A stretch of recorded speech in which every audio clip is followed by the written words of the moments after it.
Hey, welcome back to another episode of the Stop Drinking Coach podcast. My name is Bardia Rez. I'm your host. I'm the Stop Drinking Coach, and super excited to be jumping into another episode. I've been thinking about what I want to talk about and what I want this podcast episode to be on. And I came up with the title Alcohol is Procrastination Against Your Personal Evolution. And in order to think about alcohol this way, it requires you to really shift your paradigm around what you think alcohol is and the way that it's been marketed to you. Some might say, dude, relax. I'm just drinking a beer. I'm just trying to relax after, a long day's work. But what you have to understand and hopefully you'll come to this point of realization throughout your human journey is that drugs and alcohol at the fundamental level represent, right, addiction to drugs and alcohol or a dependency or a continual seeking of drugs and alcohol at a fundamental level represent the procrastination against your personal evolution, because you have to look at this from a root cause analysis perspective. You have to take kind of first principles thinking in mind here, right? Like, alcohol is not the problem, right? It obviously it's the thing that's causing the problems, but the underlying problem is, why are we turning to alcohol in the first place? Right? Like, the continual seeking of alcohol as a way to numb out and escape and distract yourself because something inside you is dysregulated mentally or emotionally. That dysregulation, that root cause, is the issue. And so if you continue to drink alcohol, what you're doing is you are procrastinating against coming home to yourself and addressing the underlying problem, the underlying issue, whether it's trauma, whether it's your inability to handle stress, whether it's your inability to handle getting frustrated, or anything else, right? Like, alcohol is procrastination against your personal evolution. So you have to be honest with yourself. You have to look in the mirror. You have to look inside of yourself and say, who am I? Why am I here on planet Earth? Why was I born? And what do I want out of this experience? Where do I want to go? What impact do I want to leave? How do I want people to remember me? These are the questions that you have to ask yourself, right? This is the way of waking up. This is the way of expanding your consciousness, of not just sort of focusing in on the present moment all the time, waking up, going to work, and repeat. You have to think bigger. You have to broaden your perspectives. And you have to think like, what do I want out of this experience? If I have 20, 30, 40, 50 years left, if I have kids, if I have a partner, if I got married and I had vows and I looked into my partner's eyes and they looked into my eyes, and we said, hey, we're going to do this life thing together. All of a sudden you got derailed with alcohol. Well, what about them? What about how your actions are impacting the relationship, right? Or you decided to have kids. You made the ultimate almost self-sacrifice to say, hey, we're going to bring another blank slate of consciousness into the world. And we're going to make sure that we provide as much support and resources and tools to make sure that they grow up to be healthy, confident, self-actualized, resourceful, productive members of society, right? And then, all of a sudden alcohol becomes problematic for you, and it's like, dude, you can't keep running. You're procrastinating and you can't win the alcohol game. Like, this is a rigged, fucked up battle. It's rigged. You can't win this game. You're never going to be able to outdrink the alcohol. You're never going to be able to outdrink your pain. You're never going to be able to outdrink the people who wronged you or the people who hurt you or your perpetrators. Every time you take a drink, it is an illusory experience. You think that you're escaping pain or stress or frustration, but you're taking in a substance that exacerbates and makes that pain, stress, and frustration and all of the things that you have inside you worse. You're damaging the system's ability to manage and process that original pain and frustration. It's an illusion. You get 20 to 30 or 40 minutes of an increase in dopamine and GABA and serotonin and oxytocin, but as a result, You get stuck in a feeding cycle of this imbalanced neurochemistry. And when you get stuck in this feeding cycle, this is what's called alcoholism, or what the 12-step community calls a mental illness or a disease. It's not a disease in the sense that, you have cancer. It is a disease in the sense that when you associate yourself with this drug or substance long enough, and the imbalance of neurochemistry becomes so severe, it changes you as a person. It changes your priorities. It changes your decision making. You will forego your children's long term health or immediate health. You will forego your relationships. You will take massive risks that can put yourself or other people in danger without logically considering the consequences and thinking it through. That is why they call it a mental illness and disease, is because when you fuck with this stuff long enough and and in high quantities consistently, it changes you as a person, and your decision making, your logic, your critical thinking, your ability to rationally make good decisions goes out the window because your neurochemistry is so imbalanced. Like, neurochemistry is what determines you, right? Your level of happiness, your level of contentment, your level of personal connection to yourself, your level of motivation, your happiness, your joy, your sadness, your depression, how you feel, your constant day to day, how I'm living and how I'm feeling connected to my life is basically a result of your neurochemistry. Now, of course, your mindset and your perspectives and your belief systems, of course, you take trauma into an account because I look at everything through a trauma informed perspective. But this is a result of the neurochemistry floating around in your brain. So if you take things from a top down approach, meaning you have consciousness, then you have mind, then you have body, and then you begin to look at mind and body, which is this vehicle, this human operating system, basically an incredibly complex supercomputer, right? The brain is at the helm of that. And then you have consciousness at the very top, which is the awareness of, the witness to this experience happening and unfolding before your eyes, right? You understand that this is it's just neurochemistry, and alcohol is a way to hack that neurochemistry. But this is a losing game. This is a losing battle. You're never going to be able to win. In fact, every time you take a drink of alcohol because you're unwilling to just move through and feel the discomfort, you are digging yourself into a deeper hole, because you're further changing the shape of your brain. You're further changing the neurochemical balance and set point of your dopamine and GABA and everything else. So if you want to beat the game, the way that you beat it is to stop procrastinating. Stop procrastinating against the discomfort. Stop procrastinating against the pain. Stop procrastinating against the anxiety. You have to feel those things. You have to feel those things. It is the only way. Think of the millions of people who have quit drinking and gotten sober. This is an even playing field. It doesn't matter who you are, how much money you make, how much prestige you have, how many life accomplishments you have. I talk to everybody on the phone. And it's like I talk to a lot of individuals who are like pretty successful, making, multiple six figures or whatever. And it's like it's an even playing field. It doesn't matter how much you've accomplished or where you're at. If you struggle with alcohol, you're on an even playing field with the person who doesn't make that, or who comes from a totally different background, or doesn't have those accolades and accomplishments. This is entirely a personal journey of you holding up the mirror to yourself and saying, where is the dysregulation? Where is the anxiety coming from? What's the trigger? What am I running from? What am I unhappy about? What am I not being honest with myself about?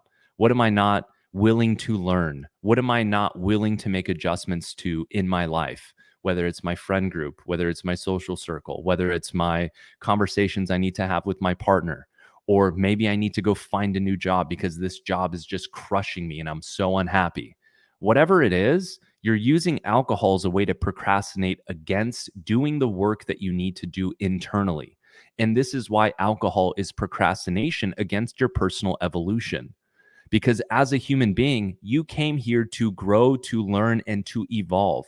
That is why you learned language. This is why you went to school. This is why you got an education. This is why you read books. This is why you follow good people on social media, to grow and evolve and to expand your mind, to gain more control and agency over the human operating system so that you feel you have the ability to control the direction of your life and to create the experience of life that you want while you're here for 70 or 80 or 90 or 100 years. Who wants to go through this experience as a prisoner?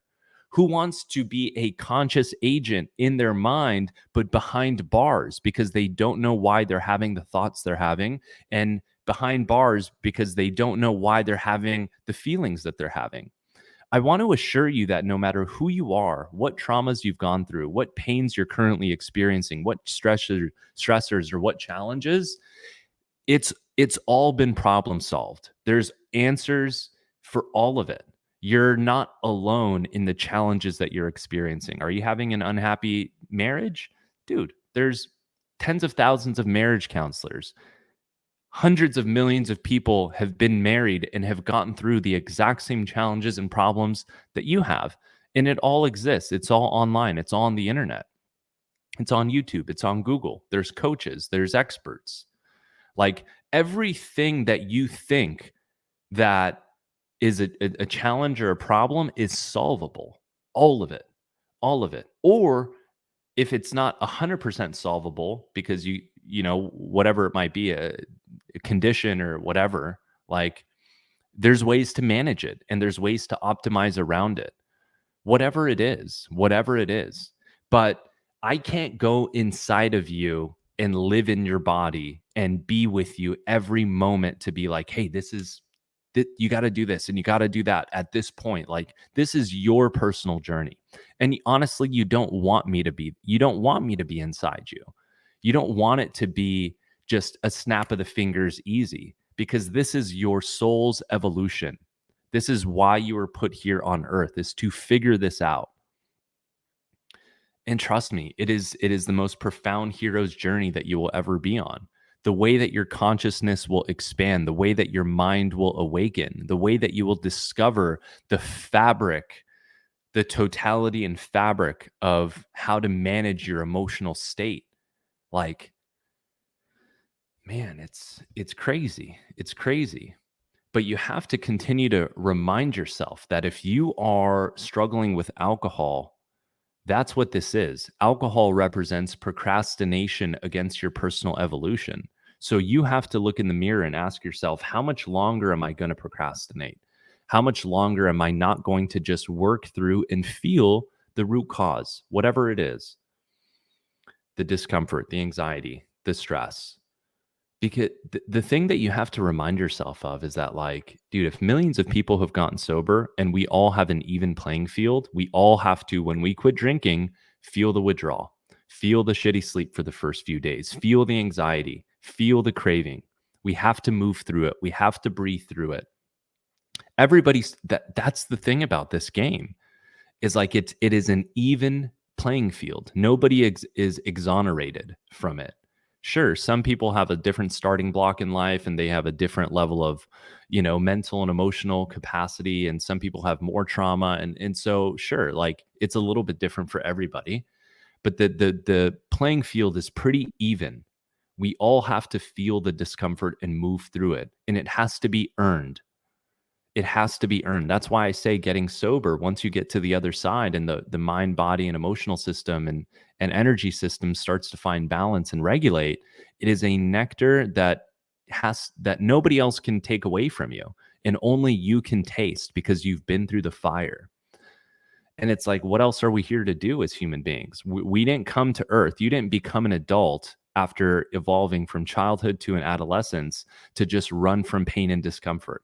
And I know that that's like the default programming of the mind and body through our evolution over the last million years, because that's what the nervous system does, is it activates into fight or flight constantly in order to keep you safe, or what it thinks is keeping you safe or protecting you. But that's what expanding your consciousness is evolving to understand that, hey, I have a nervous system. It is the command center of my feelings and emotions. And in this moment, when I feel like I'm getting triggered by my mom or my coworker or my wife or my husband, my life is not on the line. Even though in my body it feels intense, like there's actually no real threat or danger here. And by learning how to reprocess and reinterpret my relationship to my memories, you heard that correctly. By learning how to reprocess and reinterpret my relationship to my memories, I can change the fabric of those memories, how I experience them, and the emotional tie that I have to them. I can change the way that my nervous system feels when I retrieve that memory in my mind. And you can get to a place eventually where you find a sense of homeostasis mentally, emotionally, and spiritually. And this is what I help teach my clients do. It doesn't happen overnight, it doesn't happen in 30 days, and sometimes it doesn't happen in 90 days. This is a long-term journey. The person that I am speaking to you now, you hearing my voice, is not the same person I was 90 days into this game, or even 6 months, or even potentially a year. Just this year has been full of massive growth, like on its own, in so many different ways. And so you have to look at this as like not as a sprint, but it's a journey, and it's taken one day at a time. You know, you hear that term all the time. You hear it in the 12 step deal or the AA communities. You hear it in just kind of the addiction and recovery space, but it's true. And that one day at a time philosophy doesn't just apply to alcohol, it also applies to understanding how you interface with yourself, how you interface with reality, right? Being present, staying present, understanding that the only thing that you ever have to manage and take care of is what is here right now in the present moment that you can do with your own two hands. If you're caught up in your mind thinking about the past, I mean, what's that? You can't do anything. The past is done. And if you're future tripping, anxious about the future, creating all these internal representations and projections about what might happen, you're mentally masturbating yourself because you don't know what's going to happen. You know, we suffer more in imagination than reality. Just think back, do a simple thought experiment or exercise and think about the last 30 days or last week of your life and all of the things that you have worried and tripped up about in your mind. Now, I guarantee 90% of them haven't come true or haven't even come to fruition. Now, the question becomes, okay, Bardia, why am I constantly compulsively overthinking? Why can't I just be present? Right? Okay, well, let's look at this through a trauma informed lens. It's because if you look at root cause analysis, you just trace the timeline back. There was a moment where you had an experience in which your nervous system and cognition did not have the resources to make sense of and process that experience. So the brain takes a snapshot, like a photograph of that experience, and it records how your nervous system is feeling in that moment, and it freezes it in time. And think of it almost like putting on glasses. If you experience any sort of trauma and you are not able to process that trauma, mean make sense of it, and then regulate your emotional system, your energetic body back down to calm and safety, and you don't have the tools cognitively to say, hey, this means X, this means Y, right? You will just create, your body will go into fight or flight, or it'll disassociate, and then it'll create a story around what happened. In that story, when you're 3, 5, 7, 8, maybe not 3, but 5, 6, 7, 8, 9, 10, 12, 14 years old, is probably not going to be accurate and reflective of actual truth. And you're going to internalize it. And then the body is going to stay frozen in time, right? Think of it like now putting on a pair of glasses permanently. If that thing that happens to you between 0 and 7 or 0 and 14 or whatever it is, even if you're 25 or 30 or 35 or 40 and you go through a terrible relationship and your partner's a narcissist or cheats on you or abuses you, like, and you don't know how to make sense of that and process that, think of it, the brain takes a snapshot, it records the state of the nervous system, and then think of it like putting on glasses. And those glasses now are permanently etched onto your eyes. And now you are looking out into the world through the lens of that trauma. Now you're looking out into the world through the lens of, I'm not good enough. I'm worthless. I'm not capable. I have to not trust people and always be on edge, you know? And so you're looking out into a reality where you are mistrusting and unconfident and have low self-worth and have low self-esteem. And so this is your reality. This is your experience of three-dimensional space. And so you think objectively as you look out into the world, you think objectively the world is chaos and mistrusting and painful and everybody's out to get you, but it's not true. I mean, maybe in your subjective experience it's true for you, but objectively it is not. Objectively the world is neutral, objective, and really has no meaning. It is three-dimensional matter moving around in space, colliding into each other. There's no meaning. But because we've experienced these traumas, we look out into the world and our relationship, subject and object, is now intertwined with that trauma. And so how do we find homeostasis as an adult? Well, the first thing is education. We have to understand this human operating system and how it works. Ideally, ideally, somebody who is regulated and healed and understands the human operating system, let's say in your 30s or 40s or whatever, like throughout your day, 24 hours a day, you should feel safe in your body. You should feel confident and empowered in who you are. You should feel like you are resourceful and can figure pretty much anything out, or at least find somebody or connect with somebody who can. You should feel confident enough to be tapped into your own personal truth, whatever that is, and feel safe enough to share it with others. You should feel um, have the capability to be consistent in your actions. You should have the integrity to say something and follow through with it. You should have the ability to imagine something in your mind, to take something unmanifest, pull it from the quantum field, and to be able to manifest it through your words, through the vibration of your words and your energy, and through your hands, whether it's creatively or whatever you physically do to make that thing a reality. And if we're unable to do that, it's likely because we're still living in our past. And that is why, like, the healing journey is so important. And as I share all this with you, hopefully it will help you begin to understand that quitting drinking has nothing to do with alcohol, and alcohol is not the problem. The reason we are turning to alcohol has nothing is for no other reason than we have a dysregulation inside of us, mentally or emotionally. And that dysregulation is rooted in a state of pain or discomfort. And until you are willing to develop the courage, the bravery to begin addressing, confronting, and working through that with an expert, with somebody who you trust, it will continue to live inside you and waste years of your life. Like with this problem, dude, it's crazy. Like when you work with the right person, you can often have transformation in an instant. And you will say, holy fuck, like this has been something that has been plaguing me for 10 years, 20 years, 30 years. And then instantly you feel better. Instantly, the weight is lifted off your shoulders. Instantly, that energy moves through your body and you feel 10 pounds lighter.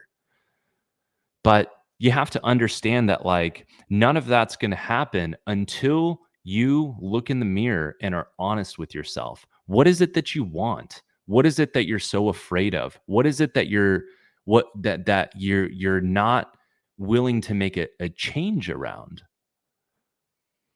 Like, you can't compare yourself to the person down the street who can drink, your coworker, the neighbor. Like, this is your game. This is your journey. You have to honor your soul's incarnation. And you have to stop feeling bad about yourself about, oh, well, why me? Why can't I drink? Why can't I just, like, dude, you don't want it. You don't want it. Alcohol is procrastination against your personal evolution. You are better off without the alcohol. Just think about it, man. Like this incarnation, this 3D matrix, whatever you want to call it that we live in, it's hard enough, right? Trying to evolve and grow and move up the ladder and make sure you have enough money for retirement and to like make sure that your life feels good and balanced, like exercising well, eating well so you don't die of cancer early. Like there's enough challenge. There's enough for you to stay on top of.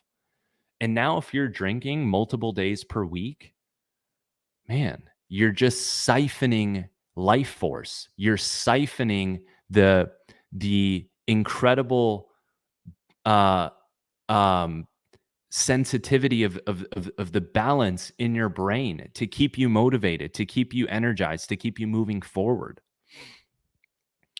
Dude, it's a suicidal form of procrastination against the pain and the discomfort that you hold internally, the dysregulation. Now, for some people, there's a lot of pain and dysregulation from their past. And it's a journey to learn how to move and manage your consciousness to understand and make sense of your past, to reinterpret the past, to actively work every single day in the present moment to calm and balance your nervous system.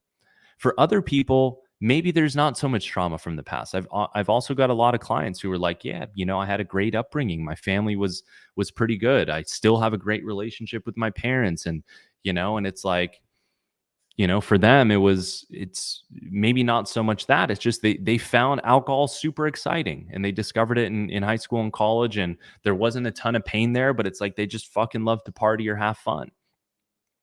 And if you've gotten to the point where that was you or that's you and you're listening to this, but it's become problematic, it doesn't matter. Now you have to, like, it doesn't matter whether there's a trauma or, you still have to learn how to manage and move through that craving.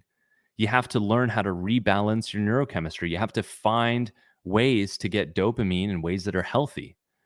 And I've talked about this before in some of my videos. Like, let's talk about the neuroscience here a little bit, because understanding the neuroscience, obviously, I think most of you listening to this were probably found me in one of my videos talking about dopamine. But I want to talk about and help you understand. And maybe I'll do a separate video on this, but like while I'm riffing here and we're on topic, like here's the thing. There's this great video on YouTube and it talks about addiction and neuroscience. And the way this guy explains it is that he's like, the three most important things in life are food, water, and dopamine. And he's like, dopamine is everything. It is responsible for our motivation. And without motivation, you would die. You would not have the will to live, to grow, to evolve, to procreate, to pass your genetics. Like, dopamine is the underlying driver of our evolution. You need to understand that. You need to really understand dopamine.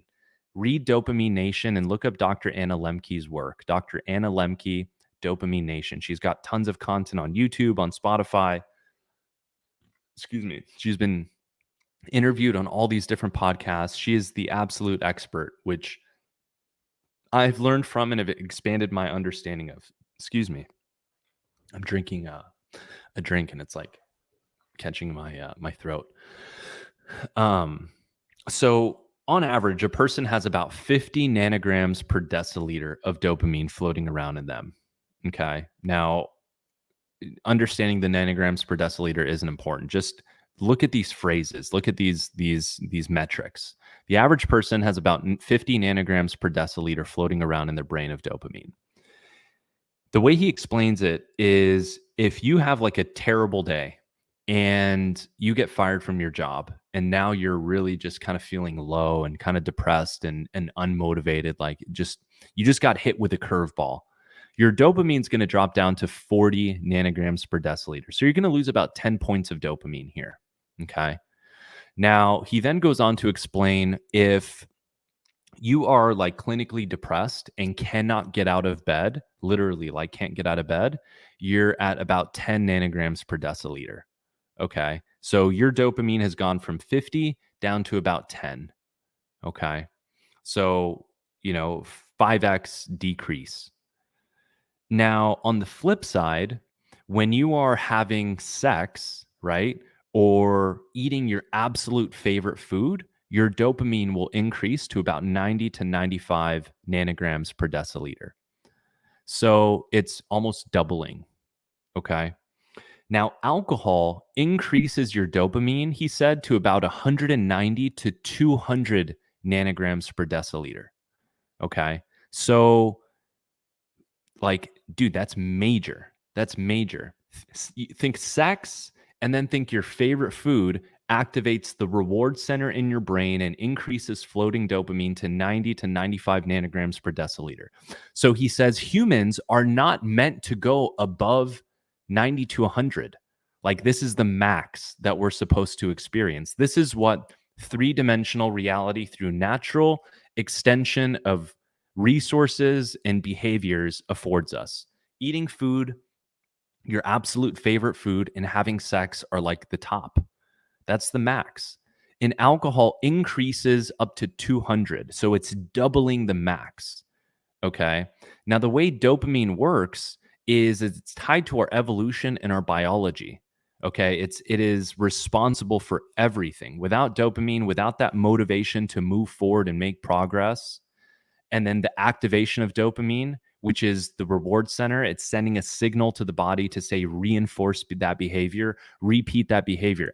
Reward center is being activated. Good, good. Sex, food, sex, food.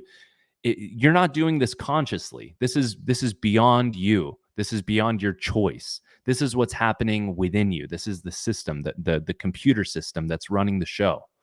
It sends a signal to says repeat it. That's why we get hungry every day, because we need that reward center going off, and why we're all driven towards sex and we're sexual beings. This is at the core of the human evolutionary process. This is bigger than you. This is what our species is doing. And dopamine is at the core of it. And when you drink alcohol, it doubles maximum circulating levels of dopamine. Now, the way that you have to think about dopamine is that it's a teeter-totter, and the brain is always trying to maintain a level balance. It's trying to maintain homeostasis, which is a level balance. So when you begin to drink alcohol, it floods your brain with dopamine way abnormally high, just like cocaine, way abnormally high. And it makes you feel pleasurable and euphoric and good in the moment. Makes you feel motivated. That's why you take a couple drinks, you start cleaning your house and doing all this shit. Okay. Now, your brain is recording this. This is not natural. This is not a natural way of living. This is not a natural way of life. You are drug induced. Alcohol is a drug. Okay. Even though it's hard for you to think about it that way, it is a drug, just like Xanax or cocaine or heroin. Okay. You're in a dopamine euphoric state. Before it comes back down to baseline of 50, it's going to go negative 200, negative 195. And that's why the next day you feel like shit and everything is 10 times harder. Okay. Before it comes back up to 50. Okay. And so here's the thing, it's not going to come back up to 50 now. It's probably going to go to 48, and then it's going to go to 45.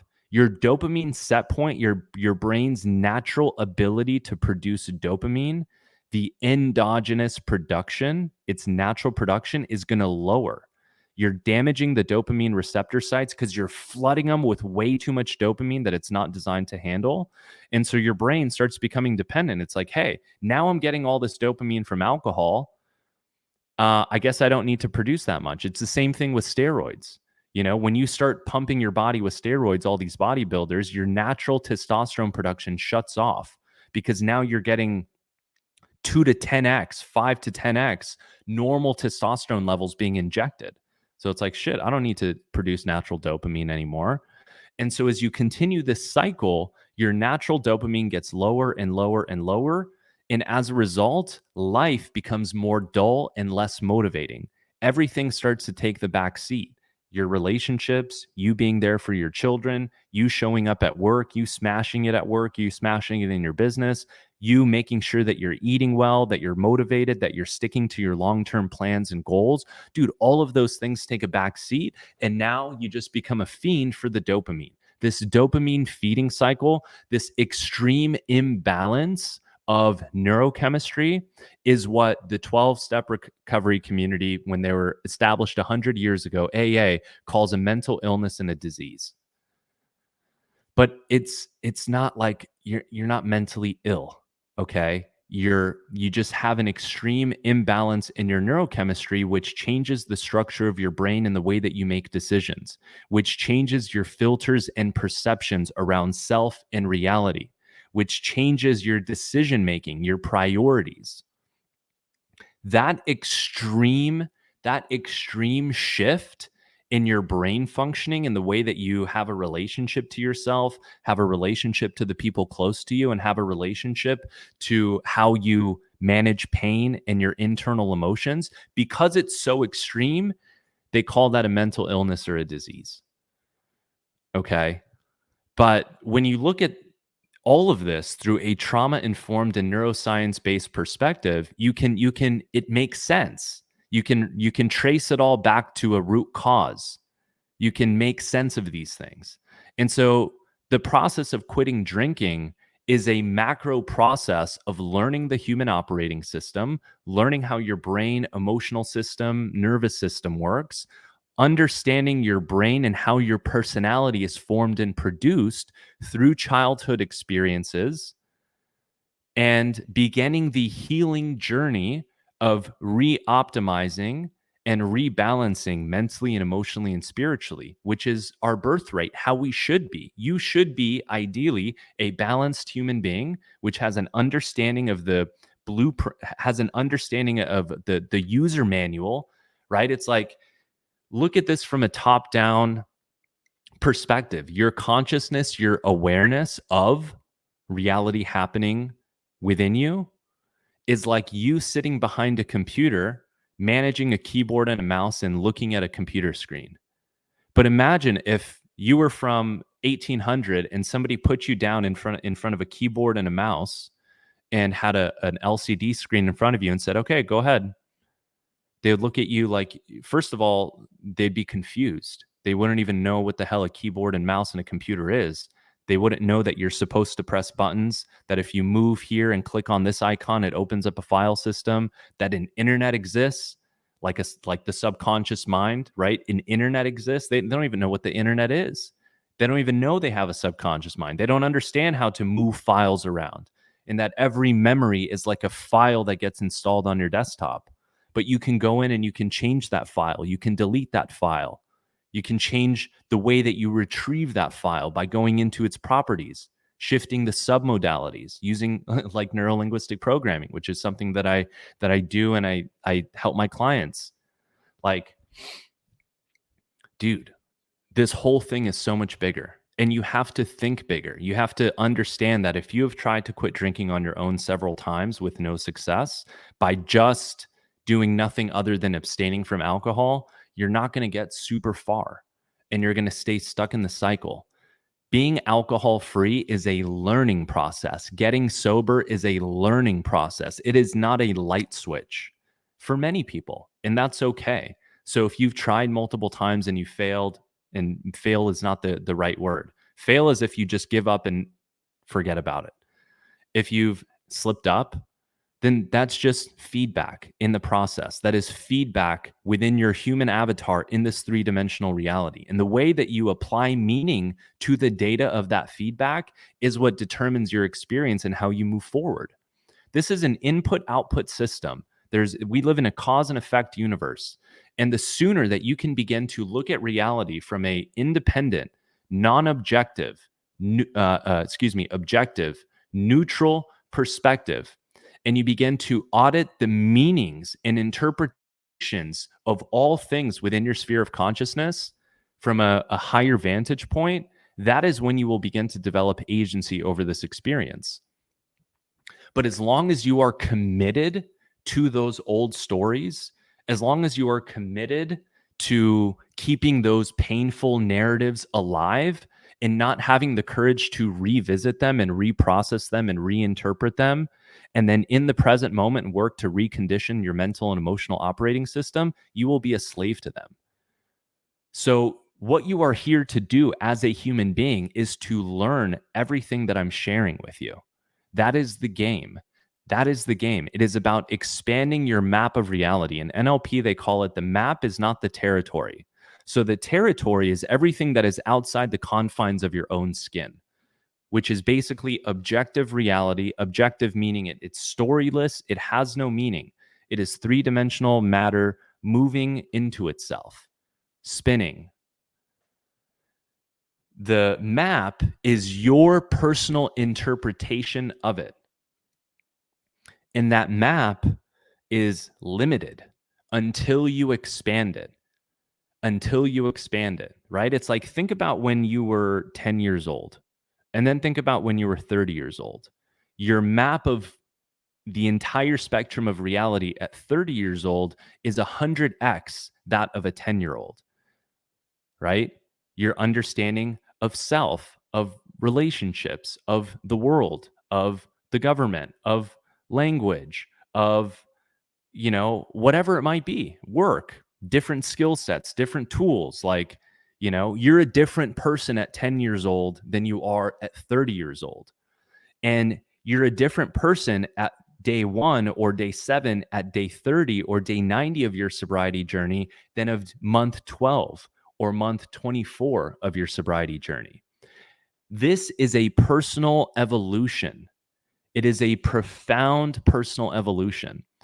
And really, there isn't that many things that you can do in life that will help you grow and evolve more mentally, emotionally, spiritually, energetically, and within your complete scope of consciousness than learning how to live alcohol free. Because learning how to live alcohol free means that you no longer procrastinate against the problems and challenges in your life. You don't have an out anymore. You can't run to the bottle and to the nipple anymore. So you are forced to grow and to adapt. That is how adaptation happens. When there is sufficient stress and force on the system, that the system has to adapt and get stronger. It has to increase its capacity. Same thing, simplified analogy of going to the gym. The only way that your heart is going to get stronger and have a better cardiovascular function, run longer, run faster, and the way that your muscles get more defined and toned and thicker is by inducing stress onto the system.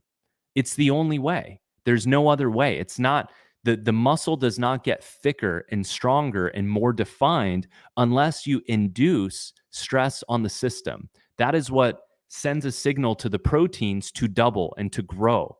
Like, and your consciousness, your mental system, your psychological system, your emotional system is the same way. Learning how to live alcohol free is the catalyst to your growth and transformation as a human being in so many different ways. But the way through is by walking through the fire and developing the bravery and courage to do it. So understand that at a macro level, alcohol represents procrastination against whatever it is. It could be stress from work, it could be the relationship that you're in, being annoyed with your kids, whatever it is time for you to step up and begin aggressively with a curious, compassionate nature, begin to problem solve those things. And if you don't know how to do it on your own, read books, watch YouTube videos, hire a coach like myself, join a community, and be part of another system and group of people who are all doing it together. Every single one of my clients say having this community, being tapped into this community, seeing everybody's updates every single day is worth gold, diamonds. Because man, when you've got all these challenges and internal struggles, a lot of times it feels isolating, and I know that. I know how lonely it feels. So to be in a group where everybody's operating on the same wavelength and frequency and doing their best and supporting each other it is priceless. It is priceless. And then you have a coach like myself who's always learning, who's always growing, and who's further down this path. and understands the path and process, who can be there to support you and guide you and point you in the right direction, give you the right resources, like, man, it is wild. It is insane who you could be in 12 to 24 months, in 6 months, in 90 days. Man, like the transformation and growth I see in my clients in just 90 days is wild. So that's how I want you to think about this journey. And so be honest with yourself, reflect. Where are you not being honest enough? What are you avoiding? What are you avoiding? That's the thing that you have to work through. And listen, that thing that you think you're avoiding and that is scary, dude, that is the signal. Think of your higher self somewhere 20 years in the future, 10 years into the future, a year into the future. You've got to take a macro positive perspective, a spiritual almost perspective to this thing. The universe, your incarnation, your destiny, this journey that you're on. Imagine that there's a part of you in the future who's already figured all this out and is living sober. Okay? It's like the system is intelligent. The system is intelligent. Okay?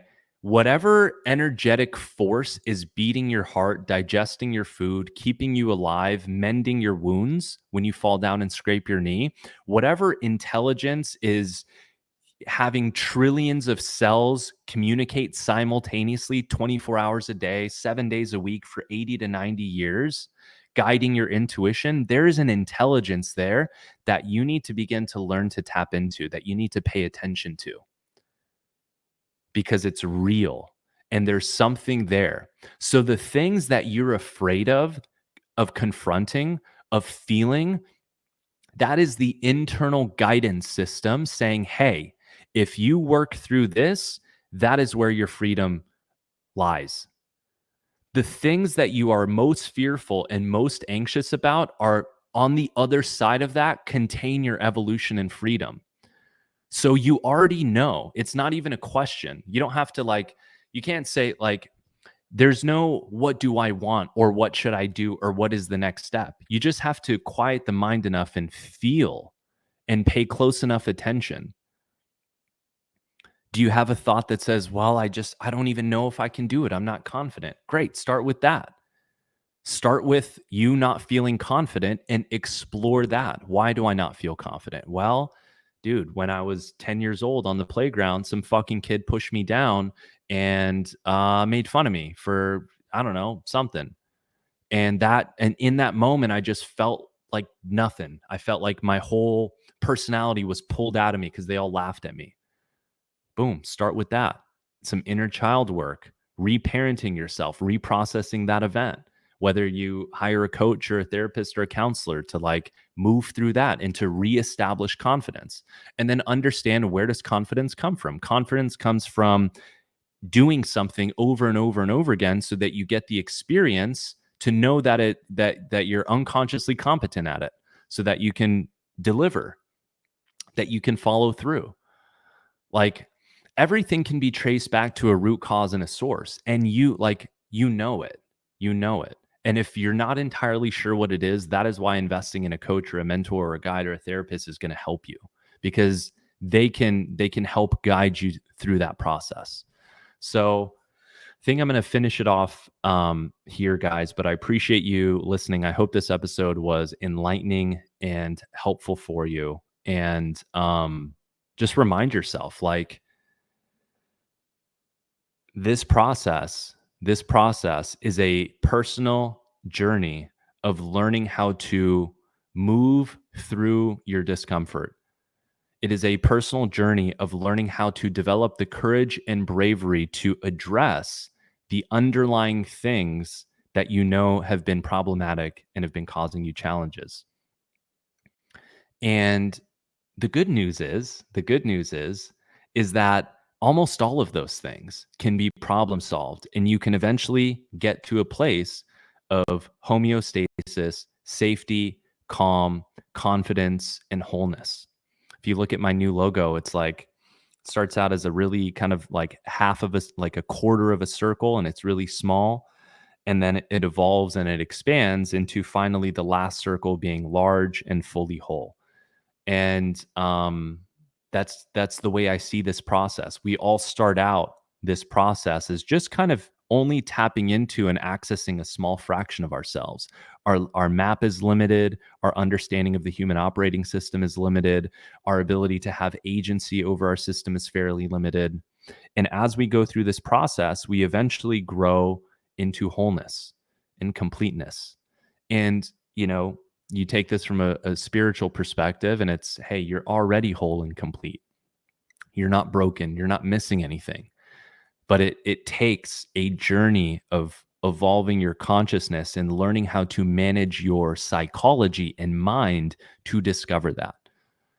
And man, that's why this journey is so powerful and so profound, and why so much transformation and growth comes from it. So thank you for listening. Share this podcast with somebody you know who might benefit from it.